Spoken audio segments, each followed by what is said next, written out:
이는 한 아기가 우리에게 낳고 한 아들을 우리에게 주신 바 되었는데 그의 어깨에는 정사를 메었고 그의 이름은 기묘자라 모사라 전능하신 하나님이라 영존하시는 아버지라 평강의 왕이라 할 것입니다. 아멘. 자, 오늘 여러분과 함께 성탄 말씀을 같이 좀 이사야 9장 6절을 가지고 나누도록 하겠습니다. 자, 이사야서는 7장부터 9장까지 임마누엘에 대한 예언이 계속해서 나오고 있습니다. 7장에서 처녀가 잉태하여 아들을 낳으리니 그 이름을 임마누엘이라 하리라 하던 예언은 우리가 잘 알고 있는 내용입니다. 그리고 그 예언을 통해서 또 예수님이 이 땅에 오신 것을 통해서 초림을 통해 이 모든 예언은 성취가 되어졌습니다.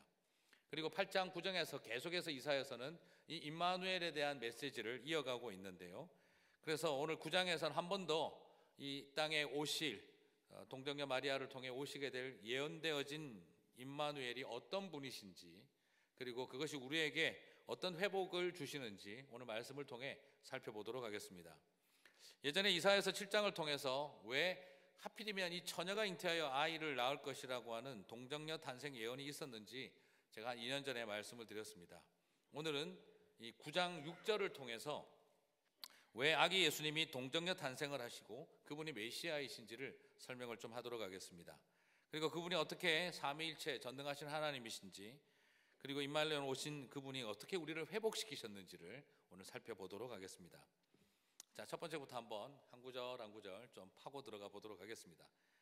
오늘 본문은 예수님의 신성과 인성이라고 하는 이 디비니티와 휴머니티라고 하는 이 두 가지의 상반된 속성을 잘 보여주고 있습니다. 그래서 성령의 잉태와 동정녀 탄생이라고 하는 이 예언을 이게 왜 이렇게 되어졌는지 이사야서 9장 6절은 하나의 뭐라 그럴까요? 미리 만들어진 복선과 같은 것이라는 걸 볼 수가 있습니다. 자, 예수님이 어떤 분이신지 그분의 속성에 대해서도 잘 보여주고 있는데요. 먼저 6절을 시작하면서 예수님에 대한 표현을 보겠습니다. 한 아기가 우리에게서 낳고 한 아들을 우리에게 주신 바 되었는데 라고 표현하고 있습니다. 자, 이것이 두 가지를 다른 걸 보여주고 있어요. 자, 먼저 한 아기가 우리에게 낳고 라고 하는 이 표현은 뭐냐? 한 아기가 우리에게 낳고, 이 표현은 인간과 동일하게 어머니의 자궁을 통해 어머니의 몸을 통해 태어난 사람 아이라는 뜻입니다. 한 아기가 우리에게 낳다, 사람의 아기라는 것이죠. 여인의 아기라는 것입니다. 자, 그래서 이것은 인간적인 기원을 설명해주고 있는 표현입니다. 근데 두 번째, 한 아들을 우리에게 주신 바 되었는데 라는 표현인데요, 이 주신 바 되었는데 원어적으로는 이게 수동태입니다. A son is given by 라는 거죠. 하나님에 의해서, 성령님에 의해서 한 아들이 주어진 바 되었다는 것, 소위 말하는 신적 수동태로서 아들의 기원이 사람에게서 나온 것이 아니라 주어진 아들로서 하나님에게 있다라는 것입니다. 하나님에 의하여 주어진, 그리고 성령에 의하여 주어진 한 아들이라는 말이죠. 말 그대로 하나님이 보내주신 하나님의 아들이라는 것입니다. 한 아기가 우리에게 낳고 라는 표현은 인간적인 기원을 가진 어머니의 아기로서 사람의 아들을 말합니다. 그런데 한 아들을 우리에게 주신 바 되었는데 라는 표현은 신적인 기원을 가진, 하나님으로부터 나왔다라는 의미를 가진 하나님의 아들이 주어졌다는 것이죠. 그래서 말 그대로 성령으로 잉태하여, 하나님으로부터 기원한 성령으로 잉태하여 여자의 몸에 태어나는 동정녀 마리아에게 태어났다라고 하는 것이 성취된 것을 보게 되어집니다. 예수님의 탄생은 일종의 신약시대의 어떤 스캔들에 의해서 나온 것이 아니라 이사야 7장에서 예언했던 여자 처녀가 잉태하여 아들을 낳으리니 임마누엘이라 하리라 했던 그 내용이 9장에서 한 번 더 설명되고 있는 것과 같습니다. 한 아기가 우리에게서 낳다 하는 것을 통해 여성의 몸에서 태어난 사람의 아들이라는 의미가 되는 거고, 한 아들이 우리에게 주어진 바 되었다함을 통하여 하나님으로부터 왔다는 하나님의 아들이라고 하는 두 가지 속성이 태어난 아이 속에는 공존하고 있다는 것이죠. 그래서 여기서 우리는 예수님은 100% 하나님 그리고 100% 인간이라고 하는 존재 방식을 이해할 수가 있게 되어지는 것입니다. 그리고 성령으로 잉태하사 동정녀 마리아에게 나시고 라고 했던 우리의 사도신경의 고백이 바로 이루어지는 것을 발견할 수가 있습니다. 자, 예전에 우리가 또 말씀 한번 드렸습니다만 왜 예수님께서는 동정녀 마리아로 태어나셨는가, 성경으로 잉태돼서. 제가 그 이야기를 하니까 친구가 그러더라고요. 아유, 그런 말도 안 되는 이야기를 어떻게 너희들은 믿니? 그래서 성경에도 그거 말도 안 된다고 그랬어. 제가 대답을 그렇게 해준 거죠. 왜냐하면 이사야서 7장에서도 뭐라고 표현했습니까? 하도 이사야 선지자가 하나님께서 아하스 왕에게 말합니다. 북이스라엘은 아수르에게 멸망했지만 벌써 남유다는 하나님이 지켜주시고 하나님이 회복하실 것이다. 그런데 아하스 왕이 믿지를 못해요. 아니, 저 강대국인 아수르와 저 바벨론 앞에 있는 우리가 어떻게 하나님만 믿어가지고 되느냐, 난 못 믿겠다.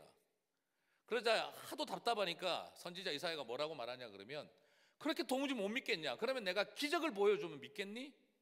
내가 너희에게 기적과 징조를 보여줄게. 처녀가 잉태하여 아이를 낳으면 그때는 하나님의 회복을 믿을 수 있겠니? 하고 물어보세요. 그게 바로 이사야의 예언입니다. 무슨 뜻입니까? 말이 된다는 말이 아니라 이 말이에요. 하도 하나님의 회복과 하나님의 치유를 믿지 못하고 있으니까 이 말도 안 되는 처녀가 잉태하여 아이를 낳는 일이 일어나면 좀 그때는 믿으시렵니까? 하는 그런 답답한 마음으로 이사야가 예언한 것입니다. 보라, 내가 너희에게 징조를 보여주리니 처녀가 잉태하여 아이를 낳으리라. 그 이름을 임마누엘이라 하리라. 하나님이 너희와 그렇게 함께하면, 눈에 보이도록 가시적으로 함께하면 그때 믿을래, 이런 말이 담겨 있는 것이죠. 오늘 이것도 마찬가지입니다. 한 아기가 우리에게 낳고, 어머니의 배에서 태어난 사람의 아들이란 뜻이요, 아기란 말이요, 한 아들이 주어진 바 되었는데 하나님으로부터 받은 바로 하나님의 아들이라는 것이죠. 그게 바로 이 땅에 오실 우리의 구원자의 특징이라는 것입니다. 예수님이 100% 하나님, 100% 인간이라는 말은, 그걸 우리가 아는 게 무슨 의미가 있겠는가? 굉장히 중요한 신학적인 의미가 있습니다. 백투베이직에서 제가 이미 말씀을 드렸습니다만, 만약 그분이 100% 하나님이기만 하다면 해결할 수는 있으나 우리의 연약함을 공감할 수 없는 존재입니다. 만약 반대로 그분이 100% 사람이기만 하다면 우리를 위해서 공감할 수는, 우리의 연약함과 죄를 공감할 수는 있으나 그러나 우리의 죄를 해결할 수 있는 존재가 아닙니다. 예수님은 100% 하나님이고 100% 사람이셨기 때문에 예수님에게는 말하지 못할 어떤 연약함과 부끄러운 죄도 존재하지 않으며, 그리고 또한 예수님은 100% 하나님이시기 때문에 용서하지 못할 어떤 죄도 존재하지 않는다라는 걸 발견할 수가 있다는 것이죠. 이것은 굉장히 신비로운 이야기지만 그저 하나님이 이상한 방식으로 존재한다는 걸 가르쳐 주는 게 목적이 아니라, 그게 바로 저와 여러분의 연약함을 공감하고 우리 안에 있는 어떤 용서받지 못할 죄도 사하신다는 의미를 가진 것이 바로 완전한 하나님, 완전한 사람이라는 의미가 갖고 있는 굉장히 중요한 소망이라는 것이죠. 성탄의 계절, 한 아기가 우리에게 낳고 한 아들을 우리에게 주신 바 되었습니다. 한 아기가 우리에게 태어났고 그리고 한 아들이 주어진 바 되었습니다. 바로 나의 가장 연약함과 나의 가장 깊은 고통과 나의 가장 부끄러움을 공감하기 위해서 오셨다는 말이고, 그리고 우리의 어떤 무섭고 부끄럽고 용서받지 못할 죄도 다 용서하시는 하나님이 아들이 오셨다는 말이 되는 겁니다. 어떤 부끄러움과 연약함도 공감할 수 있는 사람의 아들이 오셨고, 우리의 어떤 무서운 죄도 용서하실 수 있는 하나님의 아들이 오셨다는 뜻이라는 것이죠. 그러므로 오늘 저와 여러분에게 우리 하나님께서 주시는 이 성탄의 위로는 바로 그것입니다. 공감해 주시는, 그리고 우리의 연약함을 아시고 우리의 부끄러움을 불쌍히 여기시는 사람의 아들, 우리의 어떤 죄도 용서하시는 하나님의 아들이 저와 여러분을 죄와 사망의 권세로부터 해방시키신 줄 믿습니다. 그 예수님을 만나시는 성탄의 아침이 되시기를 주님의 이름으로 축복합니다. 그리고 두 번째로, 오늘 이 표현 속에는 또 깊은 의미들이 담겨 있습니다. 아기 예수가 바로 하나님 아버지가 되었다는 거예요. 국어 시간에 저런 것도 아니고 어떻게 애가 아버지라고 말할 수가 있을까? 아기 예수가 아버지가 되고, 그리고 하나님이라는 이 굉장한 역설적인, 굉장히 이렇게 역설적인 패러독스칼한 설명 표현들이 나옵니다. 오늘 본문 이사야서 9장 6절, 오늘 본문에서 특별히 관심을 끄는 두 단어가 있는데요, 기묘자와 이런 표현은 좀 넘어가고 전능하신 하나님과 영존하시는 아버지라는 두 표현을 좀 보시기를 바랍니다. 저는 이게 처음에 잘 이해가 안 갔어요. 이 아기가 태어났는데 이 아기의 이름이 뭐냐? 원더풀 카운셀러. 그러고 나서 그 다음 나온 말이 뭡니까? 전능하신 하나님. 무슨 애 이름이 전능한 하나님, 그리고 애 이름이 영원하신 아버지.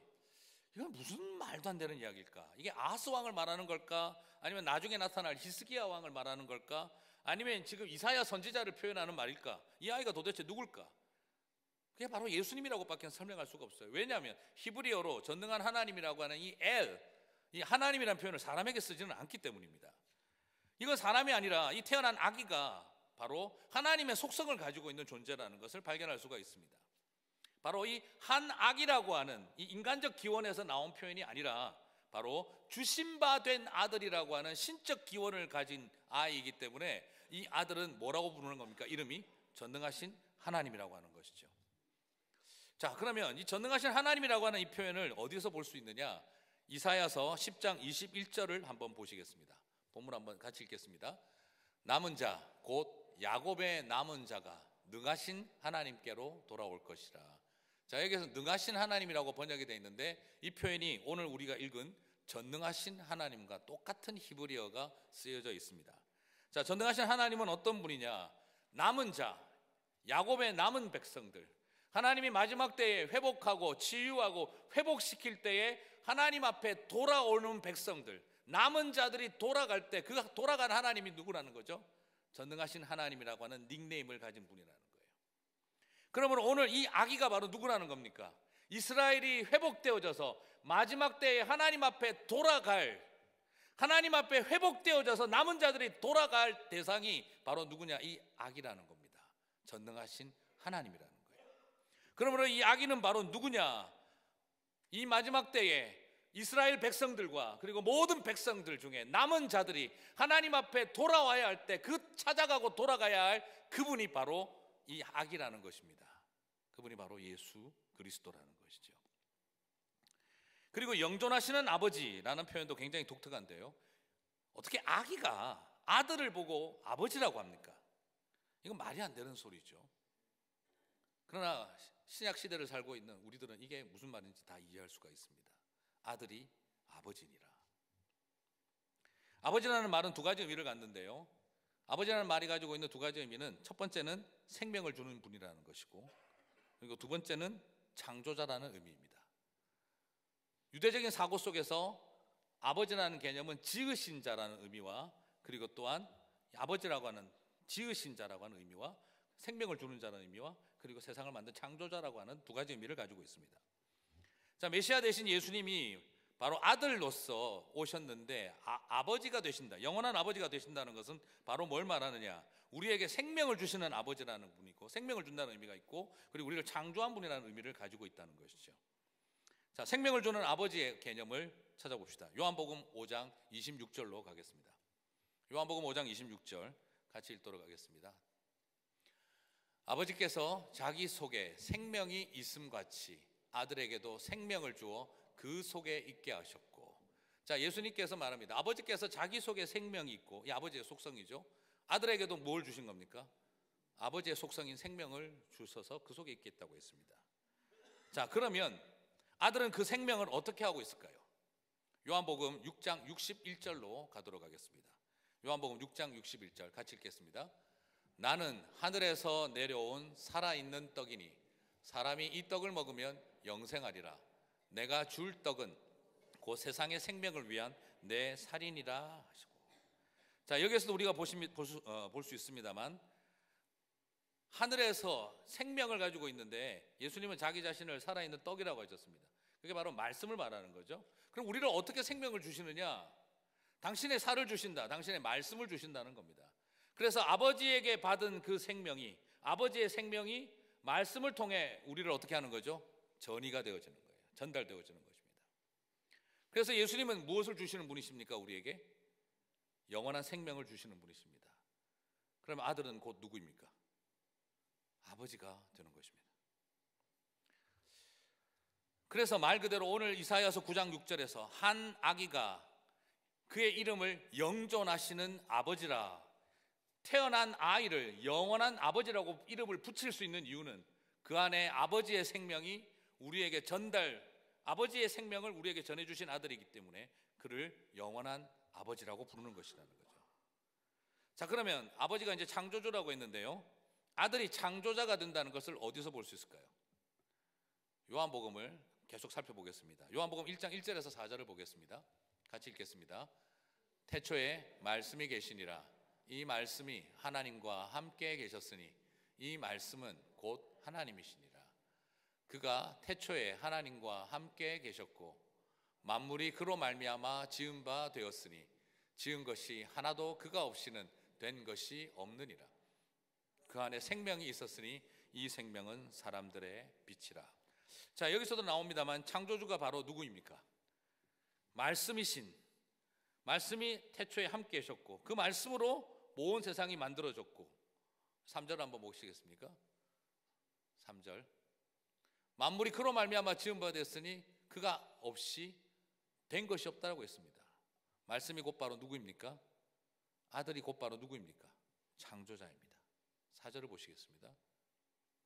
그 안에 뭐가 있습니까? 생명이 있습니다. 그 창조주가 누구입니까? 바로 또한 아버지입니다.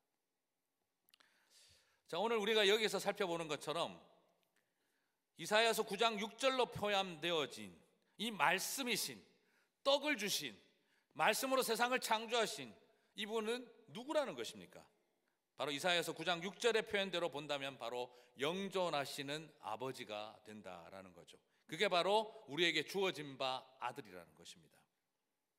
저는 오늘 그래서 여러분에게 이런 이야기를 드리고 싶습니다.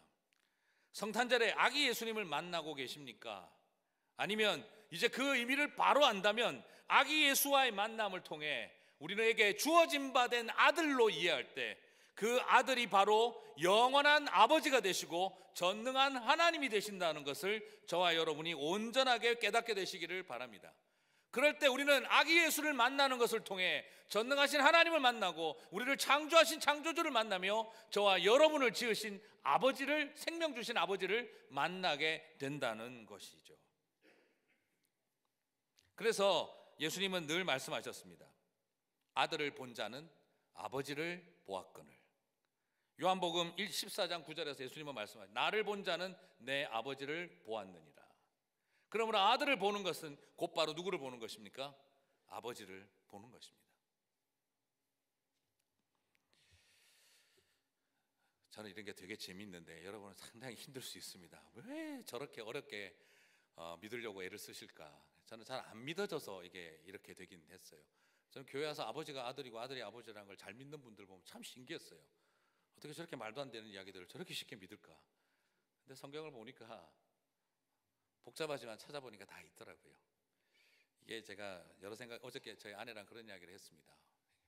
내가 당신하고 평소에 싸울 때마다 수동태, 능동태, 네가 한 말이고 내가 한 말이냐 이런 거 앞뒤 순서 따지고, 그리고 이때 했던 말이 언제 인용했던 말이고 다음번에 어디서 끌어왔던 말이라는 걸 늘 따졌는데, 부부싸움의 능력이 성경 해석에 도움이 되는가, 아니면 성경 해석을 하다 보니 부부싸움에 안 좋은 영향을 준 것인가, 나도 잘 모르겠다. 네. 하지만 어쨌든 저는 오늘 이 말씀을 살펴보면서 어떻게 한 아기가 주어진 아들이고, 그리고 그것이 어떻게 그 이름이, 아기 이름이 전능한 하나님이 되고 아기의 이름이 영원하신 아버지가 되는지를 이사야가 예수님 오시기 훨씬 오래전에 메시아를 이렇게 예언했다는 것이죠. 오늘 그 주님을 저와 여러분이 만났는 줄 믿습니다. 그럼 이 지식을 아는 게 우리와 무슨 상관이 있을까요? 이런 거 알아서, 신학적인 거 이런 거 알아서 우리에게 뭔 도움이 될까요?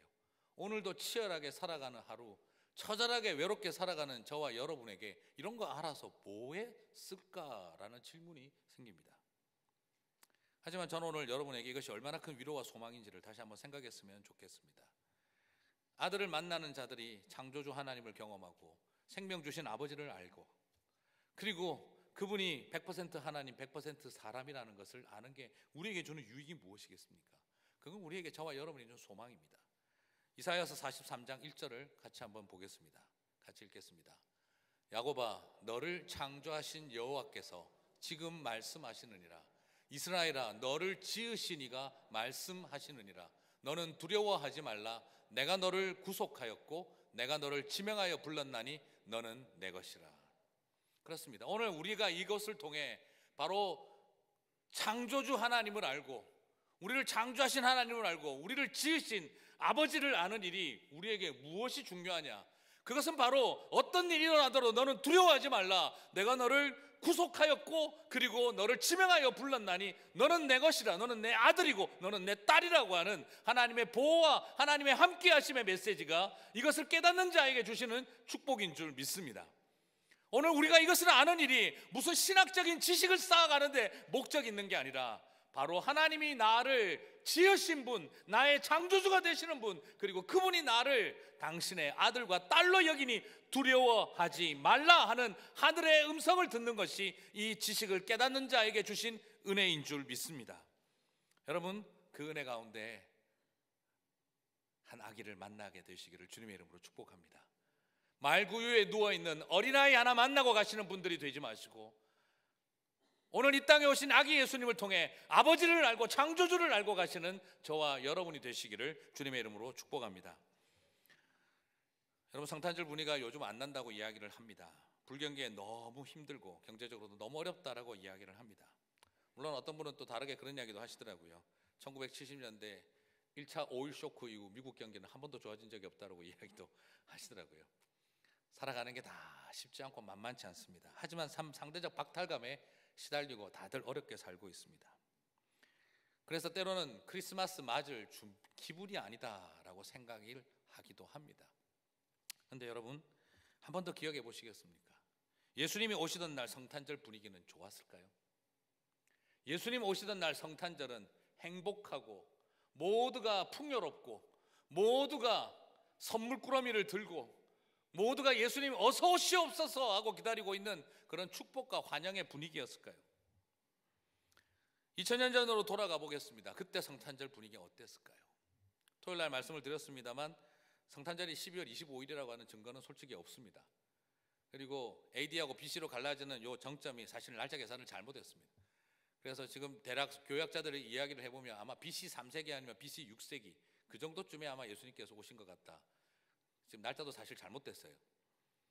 그렇지만 어쨌든 지금 그런 걸 따질 게 아니라 그 시대에 예수님 오시던 때에 이 성경에 나오는 그 시대의 분위기는 정말 행복하고 은혜로웠던 시간이었을까? 성경은 전혀 그렇게 표현하고 있지 않습니다. 흑암과 어두움과 죄와 사망이 가득한 때가 예수님이 오실 때였습니다. 성탄절은 우리가 생각하는 화이트 크리스마스를 꿈꾸는 날이 아니라 예수님이 오시던 그 성탄의 때는 다크 크리스마스였습니다. 어두움이 완전히 장악하고 있는 어두움의 시대였습니다. 그러므로 성탄절의 진정한 의미는 눈이 와야 하는 것에 있는 것이 아니라 성탄절의 진정한 의미는 빛이 비추어져야 하는 것입니다.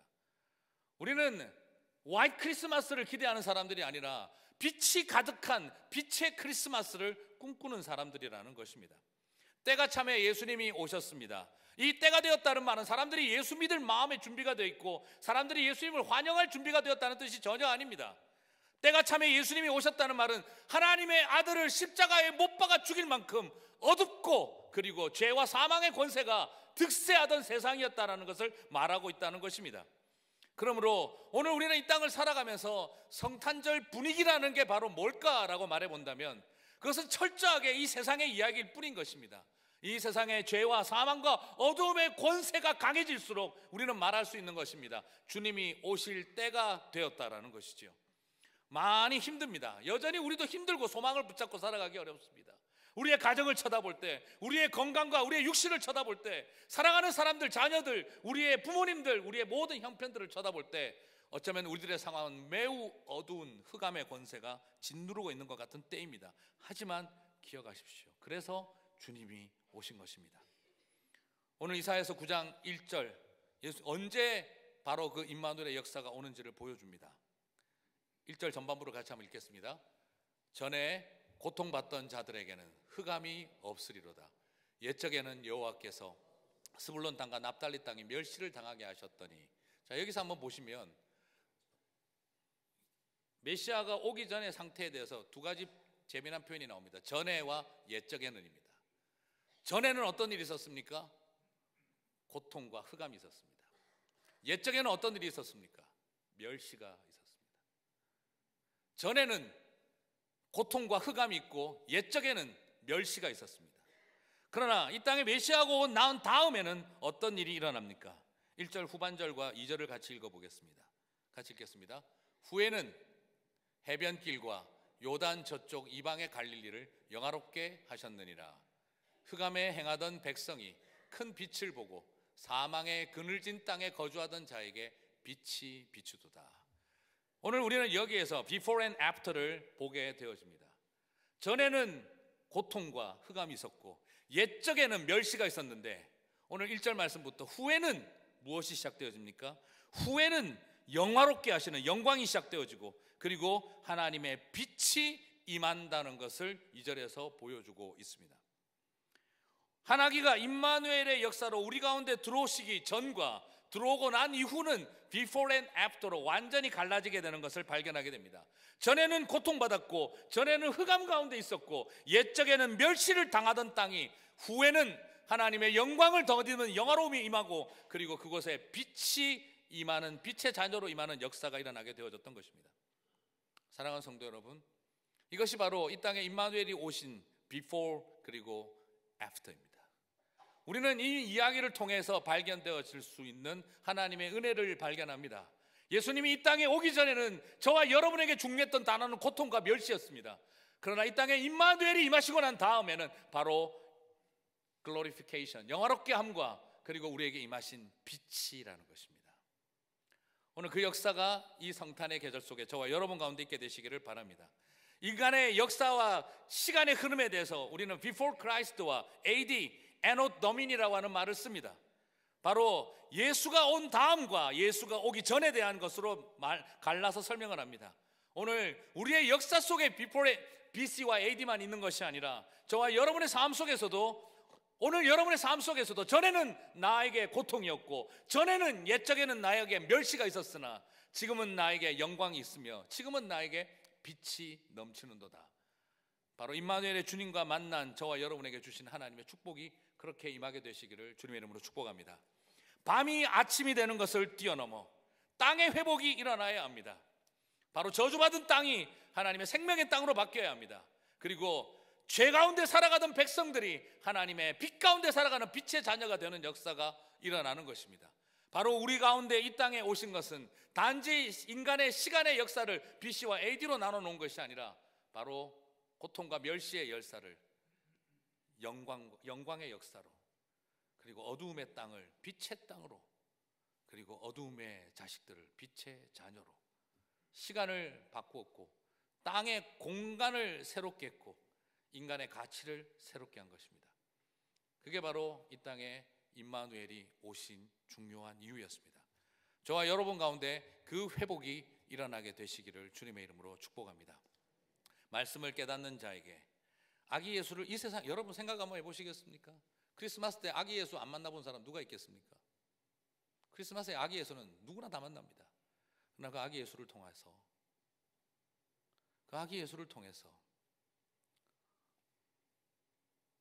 한 아기가 한 아들이 보냄 바 되었다는 진리를 깨닫지 못한다면 그냥 애 하나 만나고 마는 일입니다.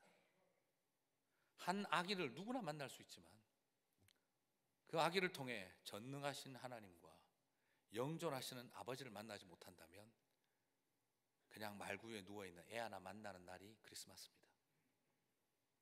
오늘 저와 여러분에게 이 크리스마스가 믿음의 비밀을 깨닫는 날이 되시기를 주님의 이름으로 축복합니다. BC와 AD를 모르는 사람 없습니다. 그러나 내 인생에 BC와 AD는 정말 존재하는 것인가? 그것을 우리는 알아야 합니다. 오늘 이 땅에 예수님이 오셨습니다. 예수님 오신 날을 통해 아기 예수 만나고 가지 마시고 아기 예수를 통해 바로 신적 기원과 인적 기원을 가진 100% 하나님 100% 인간인 성자 예수님을 만나시고 그 아들을 통해 전능하신 하나님 영존하시는 아버지를 만나고 가시는 저와 여러분이 되시기를 여러분의 삶이 BC와 AD로 다시 나뉘어지시게 되기를 주님의 이름으로 축복합니다. 우리 다 함께 자리에서 일어나셔서 우리 거룩